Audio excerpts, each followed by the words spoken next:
Magandang gabi mga kamemeng ko dyan. Ayan. Hello. Kumusta kayo? Kayo bang lahat ay nagsikain na guys? So yan, ako katatapos lang kumain. So yan, andito ako ngayon sa bahay nila mama guys. So nakita ko, na-amaze ako dito sa bulaklak na ito. Ayan guys, kung nakikita nyo. Ayan, ang tawag dito sa amin ay La Suerte. O sa ang iba naman, ang tawag dito ay Perry plant. Ganyan. Kasi kung ito yung halaman na minsang naitampok sa KMJS na daw mamahaling halaman daw guys. So ayan, gusto kong guys i-share sa inyo kung paano siya bumukas talaga.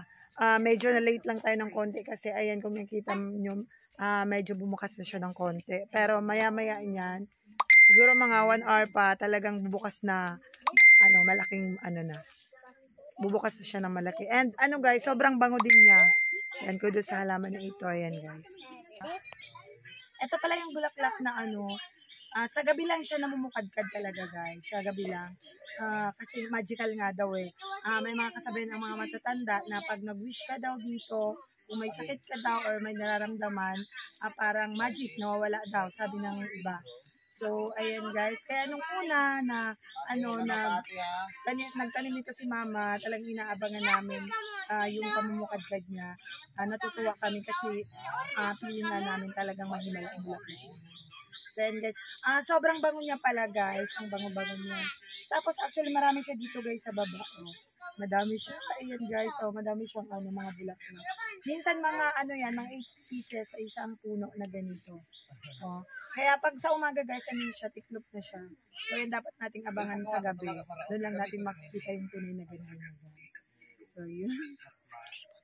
Yan guys, ito pala yung yung puno ng Perry plant na ito guys. Ayan siya, parang siya vine. Baging ba guys, parang yan yung puno niya yung dahon niya ay konti lang, sa taas lang. Parang siya. Parang baging siya guys. So kung kailangan, ganito ginawa ni mama, nilagyan niya ng kahoy na matatalian siya guys. Kasi hindi pwedeng wala siyang tali.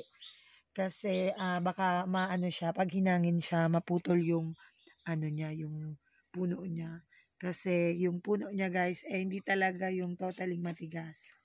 Medyo malambot siya ng konti guys. Hindi naman malambot guys. Medyo malambot lang siya. Kaya kailangan ng pagtatalian. So, makapal na mahaba yung dahon niya. Yan guys. Sabi ng iba daw, hindi pa kami nakakapag-try. Ito daw dahon na ito guys ay pwede daw itanim din. Itong dahon kasi umuugat din daw yan dyan. Hindi ka na pwede, hindi na kailangang pumutol ka ng sanga na para itanim. Itong dahon daw ito ay nabubuhay din siya guys. Pero hindi lang natin sure kung pag dahon ba yung itinanim ay madali ring mamulaklak. Si mama kasi sobrang swerte niya kasi laging namumulaklak itong tanim niyang ito guys. So yun, di ba? No, di ba bongga? Na kay MJS na ito, tapos dito sa bakura ni mama, madaming mga ganitong halaman lang guys. O di ba? So yun, si mama ay certified plantita din. Ma'am Sona, si mama ko po ay plantita din po. Dati guys, nung pandemic na naaliw din ako sa bulaklak. Marami rin akong tanim ng mga bulaklak. Pero ito guys, hindi ko pa na-try makapamulaklak ng ganitong halaman. Hangin natin kung ilang bulaklak ba yung namukadkad ngayong gabi dito sa ni mama. Tanim ni mama. So ayan, meron dito sa isang puno, merong 2 guys. Ayan. Sobrang bango guys, grabe, ang bango-bango niya. Bango, parang yung orchids bang tagal matanggal yung amoy. Yung amoy. So yun dun sa unahan guys, meron pa doon. Tingnan natin.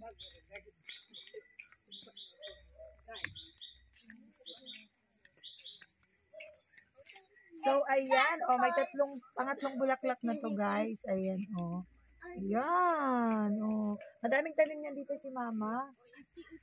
At ayun pa, meron pa dito sa guys.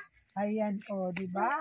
Pang-4 na bulaklak guys. Di ba sobrang swerte natin ngayong gabi kasi nakakita tayo ng 4 na bulaklak na guys.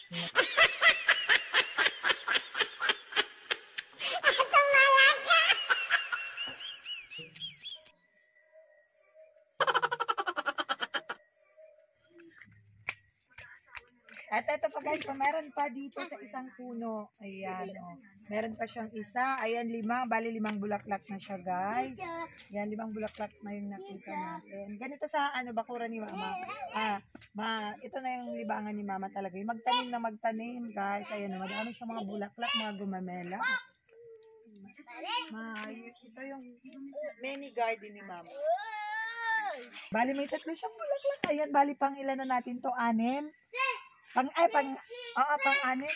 Pang-anim na ito, guys. So, yan, pang-anim, diba? O, tapos ito pa, pang-7.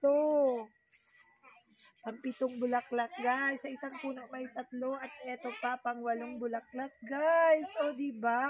So, 8 bulaklak siya. Yung nakita natin ngayon. Ayun, guys. Salamat sa pagsama sa akin, guys. Sa, bisita dito sa mga tanim ni Mamang Fairy Plant. Ayan, La Suerte ang tawag dito sa amin. Sa iba naman ay may narinig akong Midnight Rose daw yung tawag. Dito sa amin La Suerte. Sa KMJS ay parang Fairy Plant yung naitampok nila ito.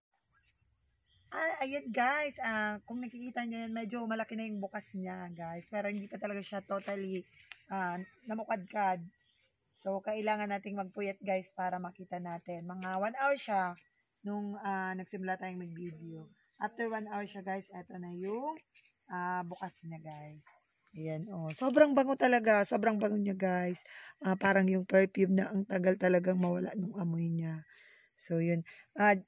Andyan kami sa loob ng bahay na amoy namin yung amoy ng bulaklak na ito guys. So, eto guys yung bulaklak na dito sa amin ay La Suerte daw ang tawag ng mga matatanda. Sa KMJS naman, ito yung Fairy Plant.